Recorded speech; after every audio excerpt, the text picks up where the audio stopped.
آج یوم القدس کے طور پر دنیا بھر میں اس لیے منایا جا رہا ہے کہ بیت المقدس مسجد اقصیٰ کی حفاظت کا ایک عظیم منصب اور ایک عظیم مفہوم بچوں کے ذہن میں منتقل کیا جائے۔ کیا خبر کہ یہ جو نونہال ہیں، چھوٹے بچے ہیں، ہمارے ہاں آس پاس رہتے ہیں، کیا پتہ ان میں سے کون صلاح الدین بن کر کھڑا ہونے والا ہے۔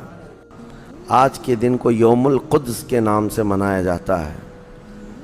یوم القدس کا مطلب کیا ہے؟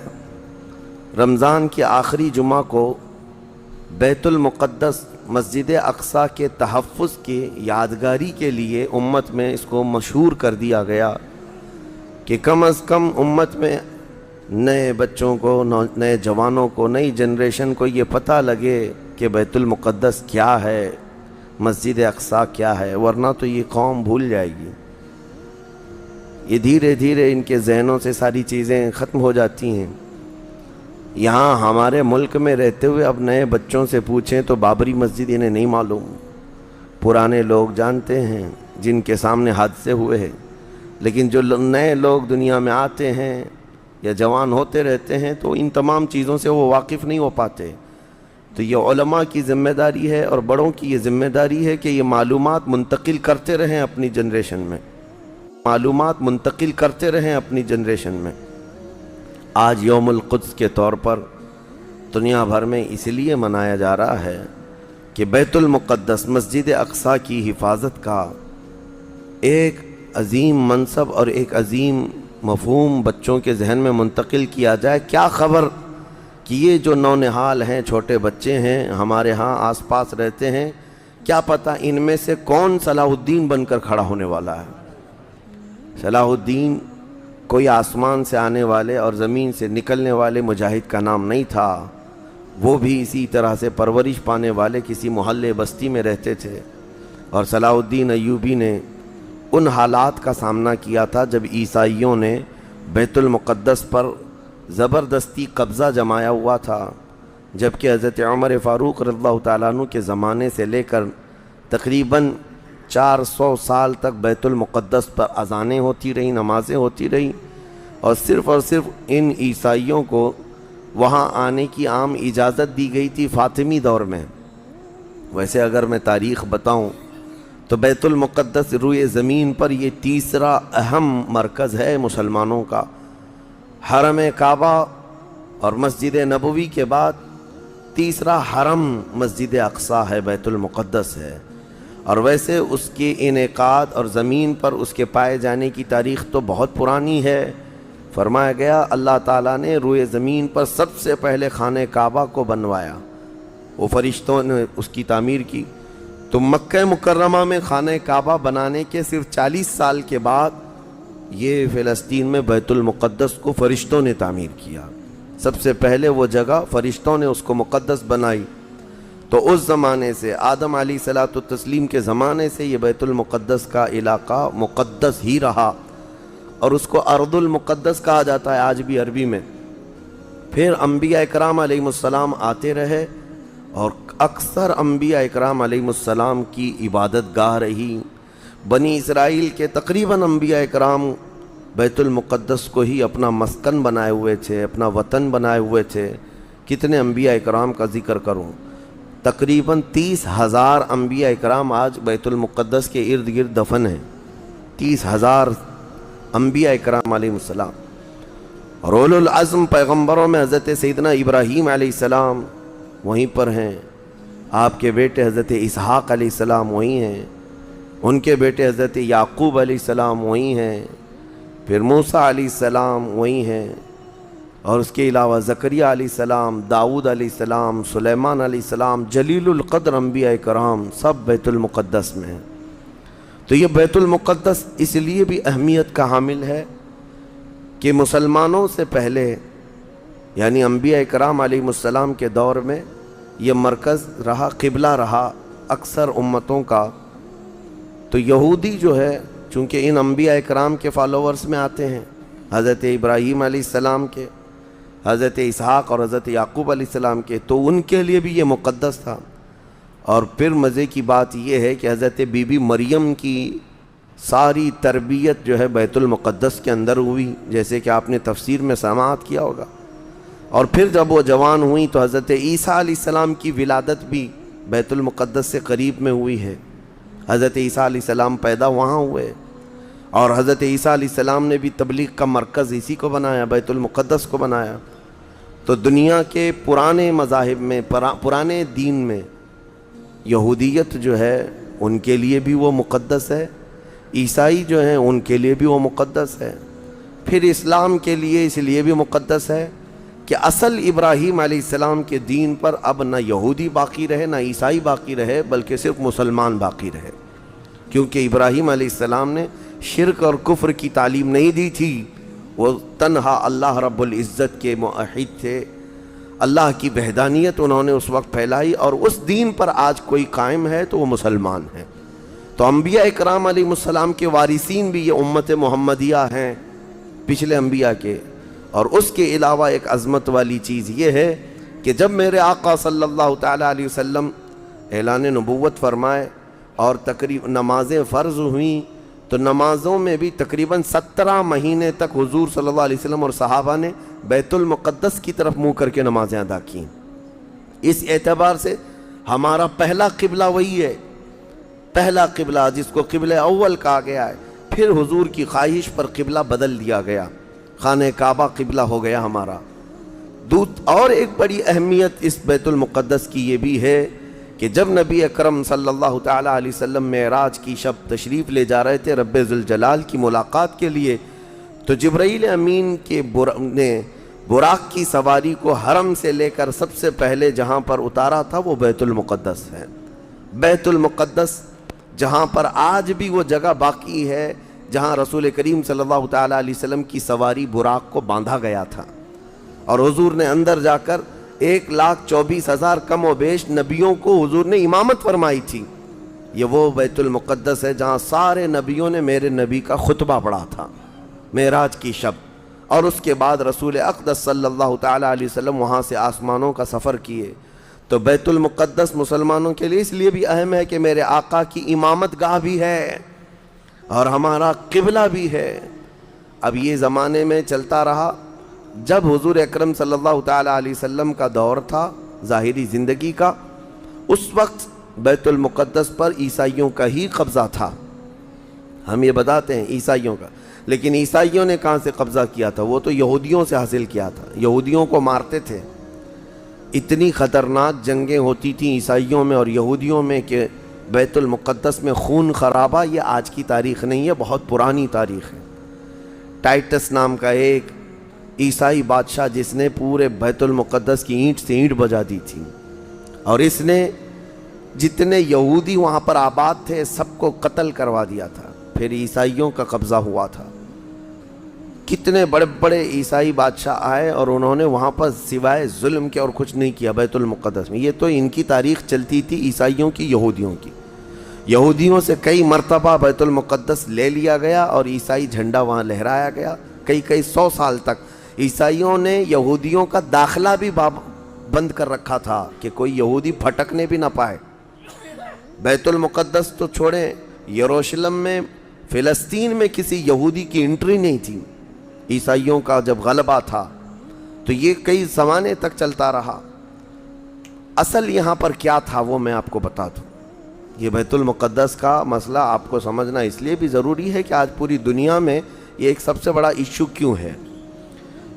اس کی بنیاد یہ ہے کہ حضرت آدم علیہ السلام کے بعد سے وہ جگہ مقدس تھی، فرشتوں کی تعمیر کی ہوئی، لیکن جب حضرت داؤد علیہ السلام تشریف لائے تو آپ نے، چونکہ آپ کی حکومت تھی اس وقت، آپ بادشاہ تھے، آپ نے ایک مسجد تعمیر کرنے کا حکم دیا، لیکن آپ کے زمانے میں وہ کام نہ ہو سکا، تو اپنے بیٹے حضرت سلیمان علیہ السلام کو انہوں نے حکم دیا۔ سلیمان علیہ السلام بادشاہ بھی ہوئے اور داؤد علیہ السلام کی کرسی پر بھی فائز ہوئے، اور وہ نبی بھی تھے، رسول بھی تھے، امت بھی تھی آپ کی۔ اور سلیمان علیہ السلام کو تو اللہ تعالیٰ نے ایسی طاقت دی تھی کہ وہ ہواؤں پر بھی حکومت کرتے اور جنات پر بھی حکومت کرتے۔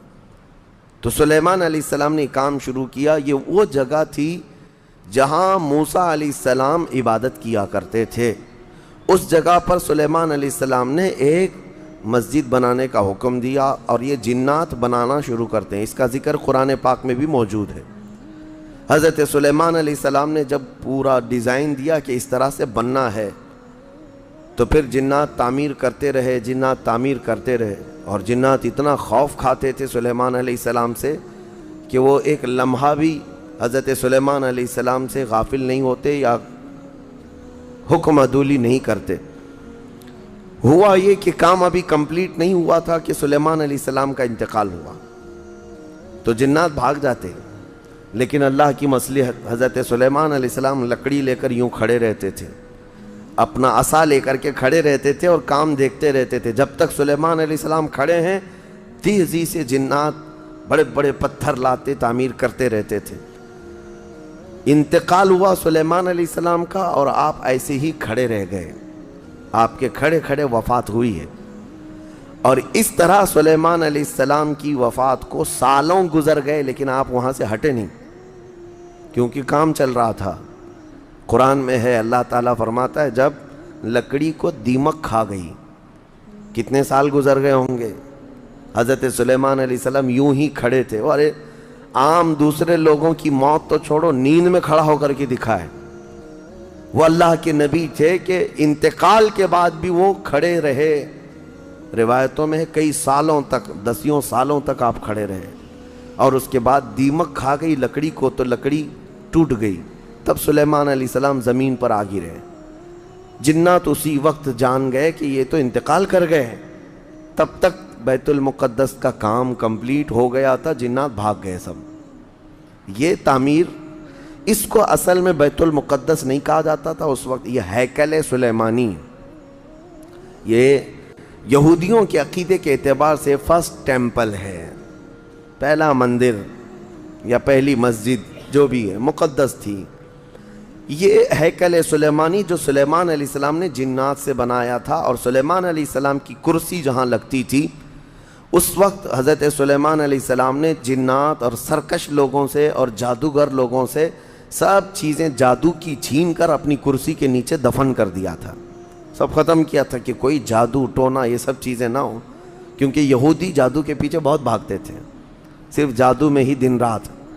آپ نے سب دفن کیا، اور اس کے بعد آپ کے انتقال کے بعد سالوں بیتے اور اسی طرح سے رہے۔ لیکن پھر یہ ہیکل سلیمانی کو ایک بادشاہ آیا جو عراق کا رہنے والا تھا، اس کی یہودیوں سے دشمنی تھی، اس نے ایسا حملہ کیا کہ پورے ہیکل کو توڑ ڈالا، یعنی جو جنات کا بنایا ہوا تھا اس کو مکمل طور سے مسمار کر دیا، ایک دیوار باقی رہ گئی، ایک دیوار باقی رہ گئی، جہاں جا کر کے آج یہ یہودی روتے ہیں، دیوار گریا اس کو کہتے ہیں، وہ اس زمانے کی ایک باقی رہ گئی، باقی پورا ہیکل گرا دیا۔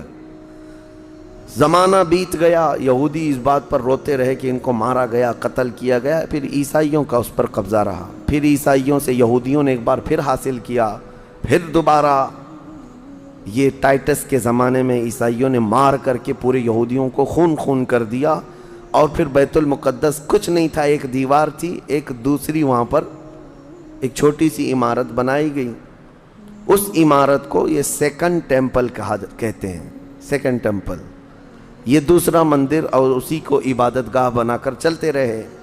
زمانہ بیتا، یہاں تک کہ حضور صلی اللہ تعالیٰ علیہ وسلم کی نبوت کا اعلان ہوا، پھر اس کے بعد 23 سال گزرے، پھر آپ کی وفات کے بعد صدیق اکبر کا زمانہ آیا، پھر سیدنا عمر فاروق کا زمانہ آیا۔ تقریباً یہ 26-28 ہجری کی بات ہے، حضرت عمر کے دور میں۔ پھر حضرت عمر فاروق کے دور میں جو فتوحات ہو رہی تھی، اسلام پھیلتا جا رہا تھا، تب صحابہ کے ایک لشکر کو حضرت عمر نے فلسطین بھی بھیجا، جس میں حضرت ابو عبیدہ بن جراح بھی تھے۔ تو ان صحابہ نے اس چھوٹے سے لشکر کو لے کر فلسطین کا معرکہ ایسا سر کیا کہ یہ عیسائی سب جان چکے تھے حالات کیا چل رہے ہیں، سیرنڈر ہو گئے اور کہا ہم جو ہے یہ بیت المقدس کی ساری چابیاں آپ کے حوالے کرتے ہیں، لیکن ایک شرط ہے کہ ہم آپ کے ہاتھ میں نہیں دیں گے بلکہ مسلمانوں کے امیر المومنین کے ہاتھ میں دیں گے، وہ آئیں ہمارے پاس۔ تو تو وہاں جو صحابہ تھے انہوں نے خط لکھ کر بھیجا حضرت عمر کو. حضرت عمر مدینے میں تھے. کہا ٹھیک ہے میں آ رہا ہوں. قبلہ اول مسلمانوں کے ہاتھ میں تھا, بیت المقدس آ رہا تھا. سیدنا عمر فاروق مدینے سے چل پڑے. ایک غلام کے ساتھ نکلیں اور ایک سواری ہے, ایک خچر ہے, اور دونوں بھی کس انداز سے جا رہے ہیں. ایسا امیر المومنین جس کے رعب سے قیصر و کسریٰ کانپتے تھے, لڑائی کی کسی کے اندر مجال نہیں تھی. وہ ایک خچر کے سواری پر اتنا لمبا سفر طے کر رہے ہیں, وہ بھی غلام سے یہ طے کر رکھا ہے 1 میل میں بیٹھوں گا, 1 میل تو بیٹھنا. ہاں تو رسی پکڑ کے چلے گا 1 میل تک, اور اس کے بعد جب تو بیٹھے گا تو میں رسی پکڑ کے چلوں گا 1 میل تک. اس طرح سے تو سفر طے کیا. جب فلسطین پہنچ رہے تھے اور اس وقت لوگوں میں خبر تھی کہ امیر المومنین آ رہے ہیں, تو لوگ دیکھنے کے لیے شہر سے بھاگے بھاگے باہر آئے.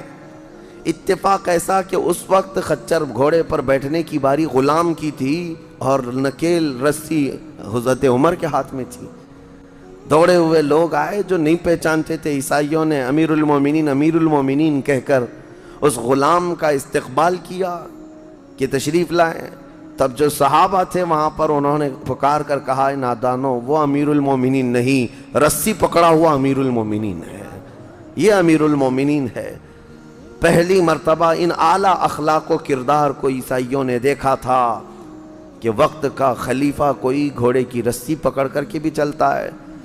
تو بہت متاثر ہوئے, اور اس کے بعد بنا کسی جنگ کے حضرت عمر فاروق رضی اللہ تعالیٰ عنہ بیت المقدس میں داخل ہوئے, اور ان عیسائیوں نے جو کچھ بھی وہاں پر کیا تھا اس کو نکالا. پھر حضرت عمر فاروق رضی اللہ تعالیٰ عنہ نے پہلی اذان دینے کا حکم فرمایا. وہ ظہر کی اذان تھی, آپ نے وہاں پر نماز پڑھائی. پھر اس کے بعد یہ سلسلہ چلتا رہا. اب اس میں تفصیل ہے. عیسائیوں کو اسی طرح ہم بھی بھگاتے, مسلمان بھی بھگاتے, جیسے یہ یہودیوں کو بھگاتے تھے. تو انہیں آج بولنا چاہیے تھا کہ مسلمانوں نے زبردستی قبضہ کیا. حضرت عمر فاروق کا عام اعلان تھا کہ جو یہاں پر رہنا چاہے اس کے لیے کھلی آزادی ہے. حتیٰ کہ عیسائیوں کا چرچ بھی تھا پرانا, حضرت عمر نے کہا اس کو توڑا نہ جائے, اس میں عبادت جو ہوتی ہے ان کو اپنی عبادت کرنے دیا جائے. حضرت عمر چاہتے تو اینٹ سے اینٹ بجا دیتے, نکال کر صاف کر دیتے, لیکن آپ نے کھلی اجازت دی, اور عیسائی ویسے ہی باقی رہے. 400 سال تک یہ سلسلہ چلتا رہا. پھر فاطمی دور آیا, یعنی بنو عباس کی خلافت ختم ہوئی. فاطمیوں کا غلغلہ تھا, انہوں نے خلافت سنبھالی لیکن وہ مضبوط نہیں تھے. کمزور خلیفہ آئے جس کی وجہ سے صلیبی طاقتیں جتنی بھی تھیں سب آ کر کے اس خلیفہ پر قبضہ جما لیا, اور بیت المقدس میں اجازت پہلے مانگ لی کہ ہمیں آنے جانے کی اجازت دی جائے. جب آنے جانے کی اجازت مل گئی تو پورے علاقے پر زبردستی غاصب قبضہ کر کے وہاں سے سارے مسلمانوں کو ختم کر دیا. بہت مسلمانوں کا قتل کیا. فلسطین کی سرزمین یہودیوں کے قتل سے بھی بھری ہے, مسلمانوں کے قتل سے بھی بھری ہے, اور یہودیوں نے عیسائیوں کا بھی قتل کیا ہے. لیکن مسلمانوں کا قتل عام کر کے یہ زبردستی فائز ہوئے ہیں کس پہ؟ بیت المقدس پر. یہ قبضہ جو ہے 87 ایئرز تک چلتا رہا, 87 سال تک. یہ اس وقت کا المیہ تھا کہ مسلمان خلیفے تھے, گورنر تھے, بہت سارے حکمران تھے, رونا روتے تھے, لیکن کوئی آگے بڑھنے کو تیار نہیں تھا. کردستان کا ایک شہزادہ صلاح الدین ایوبی جو نور الدین زنگی کے شاگرد تھے اور ان کی فوج کے سپاہی تھے, ان کو یہ روزانہ خبریں تھی کہ بیت المقدس میں سب کچھ اجاڑ دیا گیا ہے, مسلمانوں کی اذان بند ہے, وہاں نہ جمعہ کا خطبہ ہو سکتا ہے, نہ ہی عبادت کے لیے وہاں پر نماز پڑھی جا سکتی ہے. ایک دن گزر رہے تھے, انہوں نے ایک لکڑی کا ممبر بنوایا اور پھر عزم کر لیا کہ یہ ممبر میں بیت المقدس میں رکھ کر کے رہوں گا اور اس سے خطبہ دیا جائے گا. وہ ان کا عزم تھا اور اس پر لے کر کے چلتے رہے. تقریباً آپ نے 17 جنگیں لڑی ہیں, 17 جنگیں لڑی. اور صلاح الدین ایوبی کو جو درپیش مسائل تھے وہ کہا گیا ہے کہ پہلے تو انہوں نے جو روڈ میپ بنایا تھا اس حساب سے ان کو 2 سال کے اندر یہ جنگوں میں فتح کر لینا تھا, 2 سے 4 سال کے اندر ان کے دماغ میں یہ تھا کہ بیت المقدس کو میں حاصل کر لوں گا، لیکن فرماتے ہیں کہ اپنوں کی مخالفت اتنی تھی، جگہ جگہ سے کوئی مسلمان بیٹھا ہوا ہے، نواب بیٹھا ہے، کہیں کوئی کسی چھوٹے علاقے کا خلیفہ، کوئی گورنر، سب پکڑ پکڑ کر کے ان کی ٹانگ کھینچیں، ان کے فوجیوں میں ورغلائیں اور الگ الگ وسوسے ڈالیں، جس کی وجہ سے پہلے اپنوں سے بھڑتے بھڑتے آپ کو 18 سال لگ گئے۔ بیت المقدس پھر پہنچے، صلیبیوں سے معرکہ آرائیاں ہوتی رہیں، پھر وہ 87 سال کے بعد صلاح الدین ایوبی نے دوبارہ بیت المقدس کو ان عیسائیوں سے پاک کیا، اور آپ نے وہ منبر وہاں پر لگایا اور تاریخی خطبہ عطا کیا تھا۔ اس کے بعد وہ بیمار ہو گئے صلاح الدین ایوبی رحمۃ اللہ تعالیٰ نے، 17 جنگیں جس نے لڑیں، اور عیسائی آج بھی صلاح الدین کے نام سے ڈرتے ہیں، اور بہت سارے تعریف بھی کرتے ہیں کہ ایسا جرنیل ہم نے دیکھا ہی نہیں دنیا میں صلاح الدین ایوبی کی طرح۔ وہ خون کا پیاسا نہیں تھا، وہ امن کا پیاسا تھا۔